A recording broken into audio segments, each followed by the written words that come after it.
جیسے کہ اللہ تعالیٰ قرآن میں ارشاد فرماتا ہے، اور جو میرے ذکر یعنی عبادت سے منہ موڑے گا ہم اس کی زندگی تنگ کر دیں گے اور قیامت کے دن انہیں اندھا اٹھائیں گے۔ مطلب یہ ہے کہ دین سے دوری صرف روحانی نہیں بلکہ دنیا میں بھی تنگی اور کمزوری کا سبب بنتی ہے۔ مسلمان امت پر فرض ہے کہ وہ لوگوں کو نیک کاموں کی دعوت دے اور برائیوں سے روکے، لیکن مسلمان اس فرض کو بھول گئے اور خود ہی برائیوں میں ملوث ہو گئے اور مسلمان کمزور ہو گئے۔ اللہ تعالیٰ قرآن میں ارشاد فرماتا ہے، اور تم میں سے ایک ایسی جماعت ہونی چاہیے جو نیک کاموں کی دعوت دے اور برائیوں سے روکے اور لوگوں کو سچائی کی طرف بلائے۔ اس آیت کے مطابق امت کا لازمی کام ہے کہ وہ انصاف اور نیک کاموں کا پیغام لے کر چلے، لیکن یہ کام مسلمانوں نے بہت پیچھے چھوڑ دیا ہے۔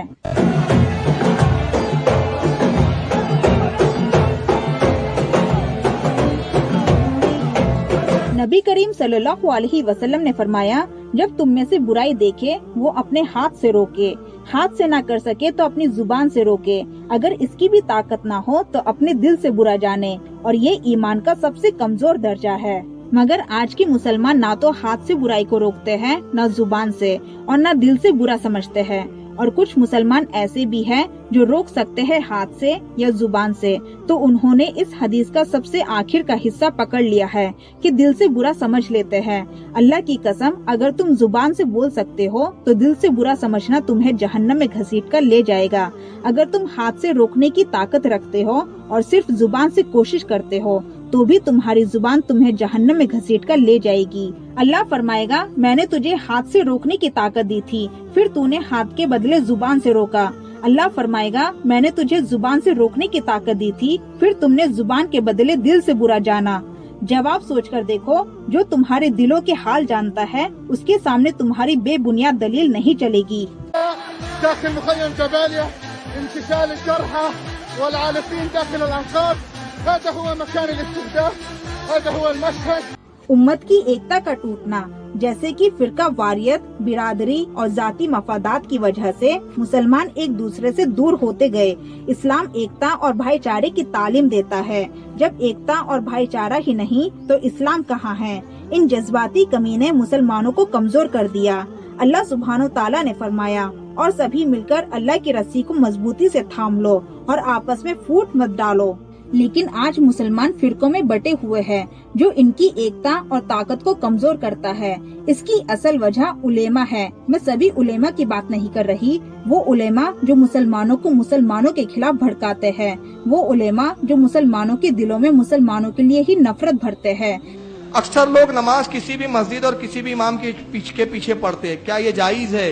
بالکل جائز نہیں ہے۔ سنی امام دیکھنا چاہیے، بد عقیدہ وہابی کے پیچھے نماز نہیں ہوتی، اس لیے کہ اس کے بعد ایمان ہی نہیں ہے۔ کیا ان کو اس آیت کی پیروی کرنے کا حق نہیں، یا ان کا ایمان ہی نہیں اس آیت پر؟ جبکہ امت کا ایمان ہے اللہ ایک ہے، قرآن ایک ہے، نبی صلی اللہ علیہ وسلم ایک ہے، قبلہ ایک ہی ہے، پھر مسلمان الگ کیسے ہو گئے؟ نبی کریم صلی اللہ علیہ وسلم نے فرمایا، مسلمان مسلمان کا بھائی ہے، نہ اس پر ظلم کرتا ہے نہ ہونے دیتا ہے۔ اس حدیث کو پڑھ کر اپنے کلیجے کو ٹٹول کر دیکھیے، کیا واقعی آپ اس حدیث پر عمل کرتے ہیں؟ آج مسلمان کی مدد کرنے میں بہت پیچھے ہے، اس کو اپنا بھائی ہی نہیں سمجھتا، تو امت کمزور نہیں ہوگی تو کیا ہوگی؟ دیوبندی شیعہ سنی بریلوی میں بٹ گئے، اپنے مقصدوں سے اسی لیے ہٹ گئے، ترکشوں میں زنگ کھائے سارے ٹوٹے تیر ہیں، سینکڑوں خدا ہیں جن کے ایک جگہ کھڑے ہیں، ایک خدا والے سارے بکھرے ہوئے پڑے ہیں۔ چلیے جانتے ہیں اب دوسرا مدعا، دنیا کے معاملات میں مسلمان پیچھے رہنا، جیسے کہ تعلیم اور روزگار کی اہمیت کو اسلام میں عبادت کا درجہ دیا ہے۔ جب مسلمان تعلیم اور روزگار میں پیچھے رہ جائے تو یہ ان کی کمزوری اور امت کے مسلمان کے پیچھے رہ جانے کا سبب بن جاتا ہے۔ اسلام میں تعلیم کو فرض قرار دیا گیا ہے، اور یہ تعلیم صرف دین تک سیمت نہیں بلکہ دنیا کے معاملات میں بھی شامل کرتی ہے۔ اللہ سبحانہ و تعالیٰ نے فرمایا، کیا جو لوگ علم والے ہیں اور جو لوگ علم نہیں رکھتے یہ دونوں برابر ہو سکتے ہیں؟ اس آیت میں تعلیم اور علم کی اہمیت کو واضح کیا گیا ہے۔ تعلیم صرف دین کے مسائل کے لیے نہیں بلکہ دنیا کے بھی ہر معاملے کے رہنمائی بننے کے لیے ہے۔ نبی کریم صلی اللہ علیہ وسلم نے فرمایا، علم کا حاصل کرنا ہر مسلمان مرد اور عورت پر فرض ہے۔ اس حدیث کے مطابق ہر مسلمان پر فرض ہے کہ وہ تعلیم حاصل کرے۔ فرض کا مطلب ہوتا ہے کمپلسری کرنا ہی کرنا ہے، اس کے سوا کوئی آپشن نہیں۔ کتنے مسلمان ہیں جو تعلیم حاصل کرنے کے لیے اپنی جی جان لگا دیتے ہیں۔ اس تعلیم میں دین اور دنیا دونوں تعلیم شامل ہے تاکہ وہ خود اپنی زندگی اور امت کے لیے مفید بن سکے۔ اللہ نے انسان کو علم اور عقل کے ذریعے تمام مخلوقات میں سب سے افضل بنایا ہے۔ اللہ سبحانہ و تعالیٰ نے فرمایا، اور ہم نے آدم علیہ السلام کو سارے نام سکھا دیے، علم دیا۔ یہ علم مسلمانوں کی ترقی کا بنیادی ذریعہ ہے۔ مسلمان تعلیم میں پیچھے رہ گیا ہے، جو ان کی دنیاوی کامیابی اور امت کی ترقی کے لیے رکاوٹ ہے۔ آرتھک پچھڑاؤ کو روزگار کے ذریعے مسلمانوں میں آگے بڑھانے کو اسلام میں عبادت کا درجہ دیا گیا ہے۔ ہر شخص پر لازم ہے کہ وہ اپنے اور اپنے گھر والوں کی ضرورت کو حلال طریقے سے پورا کرے۔ اللہ سبحانہ و تعالیٰ نے فرمایا، اور اپنے روزگار کی تلاش میں زمین پر پھیل جاؤ۔ اس آیت میں اللہ نے مسلمانوں کو حلال روزگار کے لیے زمین پر چلنے اور محنت کرنے کا حکم دیا ہے۔ اللہ سبحانہ و تعالیٰ نے فرمایا، اور آدمی کے لیے وہی ہے جو اس نے محنت کی۔ اس آیت سے صاف پتہ چلتا ہے کہ محنت کا پھل ہی انسان کی کامیابی کا سبب ہے، اور یہ کہ انسان کو وہی ملتا ہے جس کے لیے وہ محنت کرتا ہے۔ نبی کریم صلی اللہ علیہ وسلم نے فرمایا، کسی انسان نے اس شخص سے بہتر روزی نہیں کھائی جو خود اپنے ہاتھوں سے کما کر کھاتا ہے۔ حضرت داؤد علیہ السلام بھی اپنے ہاتھوں سے کما کر کھاتے تھے۔ یہ حدیث اس بات کی طرف اشارہ کرتی ہے کہ محنت اور روزگار انسان کی زندگی کا اہم حصہ ہے، اور مسلمان کو محنت کرنے سے پیچھے نہیں ہٹنا چاہیے۔ حلال ذریعے معاش تلاش کرنا چاہیے، اللہ اسی میں مدد اور برکت دیتا ہے۔ اور یاد رہے، یہاں پر داؤد علیہ السلام کی مثال اس لیے دی گئی کیونکہ وہ ایک بادشاہ تھے، اور بادشاہ ہونے کے باوجود بھی اپنے ہاتھوں سے کما کر حلال روزی کھایا کرتے تھے۔ لہٰذا ہمیں بھی چاہیے حلال کما کر ہی کھائے، کیونکہ اسی میں اللہ کی مدد اور برکت ہوتی ہے۔ یہ مزدور کا ہاتھ ہے کاتیا، لوہا پگھلا کر اس کا آکار بدل دیتا ہے۔ دنیا کے مسلمانوں کے لیے مدارس میں تعلیم کا ایسا انتظام ہونا چاہیے کہ اسے چاہے تو مدارس ڈاکٹر، انجینئر، سائنٹسٹ یا دنیا کی جو بھی تعلیم اسے چاہیے وہ مدارس میں مل سکے، پر کتنے مدارس ایسے ہیں؟ مسلمان غریبی کے شکار ہے، جس کی وجہ سے وہ اپنے بچوں کو بہتر تعلیم نہیں دے پاتے۔ کیوں؟ اللہ ہی تو سب کو رزق دینے والا ہے، زور آور ہے، مضبوط ہے، سو کچھ شک نہیں کہ ان ظالموں کے لیے بھی عذاب کی نوبت مقرر ہے۔ کیا کمی ہے بڑے بڑے اداروں کے پاس پیسوں کی؟ اتنا پیسہ ہے مسلمانوں کے پاس کہ ہر ہفتے ایک یونیورسٹی بنا کر کھڑی کر سکتے ہیں۔ ایک دوسرے کو سپورٹ کرنا چاہیے، جو کہ نہیں کرتے۔ اگر کوئی مسلمان ترقی کی راہ پر چل پڑے تو سب سے پہلے اس کو مسلمان ہی پکڑ کر نیچے گرانا چاہتا ہے۔ اس کو اسلام نہیں کہتے، اور نہ ہی مسلمان ایسا ہوتا ہے۔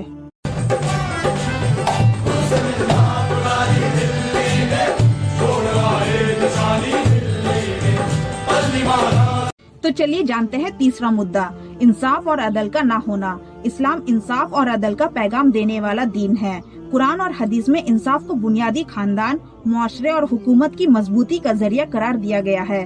لیکن جب انصاف کا نظام ٹوٹ جائے اور مظلومیت بڑھ جائے تو معاشرہ اور قوم کمزور ہو جاتی ہے۔ انصاف کا نظام قرآن کا اہم حکم ہے جو ہر شخص اور معاشرے پر واجب ہے۔ اور اللہ سبحانہ و تعالیٰ نے فرمایا، اور تم لوگوں کے بیچ انصاف کے ساتھ فیصلہ کرو۔ یہ آیت اس بات کی طرف اشارہ کرتی ہے کہ انصاف ہر شخص اور معاشرے پر فرض ہے، اور انصاف کے بنا معاشرے کا نظام ٹوٹ جاتا ہے۔ اللہ سبحانہ و تعالیٰ نے فرمایا، اور لوگوں کے ساتھ انصاف کرو، بے شک اللہ انصاف کرنے والوں کو پسند کرتا ہے۔ اس آیت کے مطابق انصاف کرنے والے لوگ اللہ کے نزدیک مقبول ہے۔ اللہ سبحانہ و تعالیٰ نے فرمایا، اور کسی قوم کی دشمنی تمہیں اس بات پر مجبور نہ کرے کہ تم انصاف نہ کرو، انصاف کرو، یہ تقوی کے زیادہ قریب ہے۔ اس آیت میں یہ صاف فرمایا گیا ہے کہ دشمنی کے باوجود انصاف کا دامن نہیں چھوڑنا چاہیے۔ ظلم کے خلاف لڑنے کا پیغام، اسلام ظلم کے خلاف لڑنے اور مظلوموں کی مدد کا حکم دیتا ہے۔ نبی کریم صلی اللہ علیہ وسلم نے فرمایا، انصاف کرنے والے لوگ اللہ کے یہاں نور کے ممبروں پر ہوں گے۔ اس حدیث میں انصاف کرنے والوں کی فضیلت کا ذکر ہے، اور یہ پوری امت کے لیے مثال ہے۔ نبی کریم صلی اللہ علیہ وسلم نے فرمایا،